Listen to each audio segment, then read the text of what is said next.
mag-alala na. Naiwan sa kumbento si Christy. Naiwan? Bakit ano nangyari sa kanya?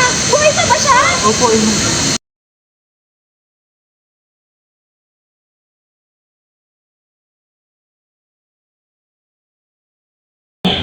Basilio, anak, maaari mo bang sabihin kung anong nangyari sa'yo? Nung kunin si Crispin ng sakristan ngayon at sinabi nito ay alas 10 na kami makakauwi. Tumakas ako at nakakasalubong ng Guardia Civil. Nakita ako ng Guardia Civil at sinigawan ako ng Quindin. Sa takot ko'y napatakbon lang ako dahil ako'y baka paglinisin ako sa kanilang kwartel. Tumakbot ako at naputukan. Dumaplis sa aking ulo. Diyos ko! Diyos ko, maraming salamat at iniligtas mo ang aking anak! Tila napakasama talaga ng mga Guardia Civil na yan. Inay, maaari bang walang makakalam ng nangyari? At sabihin na lang nahulog ako sa pool, kaya may sulat. Ngunit nasaan ang kapatid mo si Crispin? Pinagbibintangan nila ang mabait kong anak. Dahil ba mahirap lang tayo, ay kailangan tiisin na natin ang lahat ng hirap. Umuwi ba si Inay sa bahay? Oo, anak. Hinahanap nga kayo ng itay ninyo. Halika na, matulog ka na magpahinga.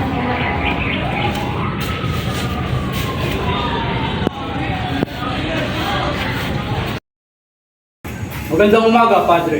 Magandang umaga rin. Ipinapatawag niyo daw po ako. Oo, dahil gusto kong tawagin mo si Crispin. Masusunod, Padre. Crispin, pinapatawag ka ng Padre.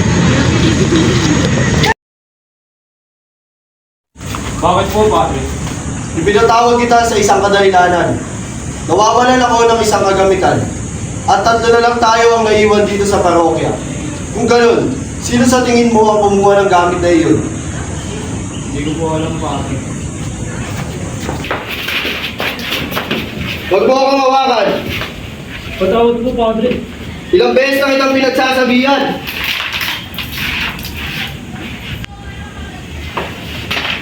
Aray!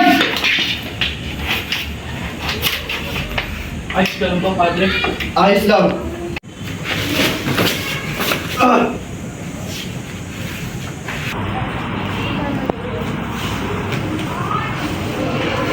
Basilio, anak!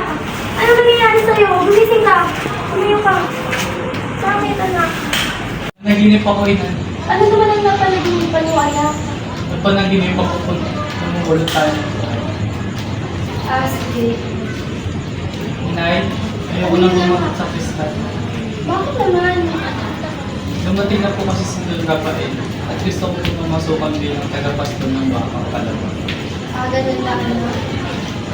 Inay, kunin niyo na po si Crispin at kubrahin na rin po ang sahod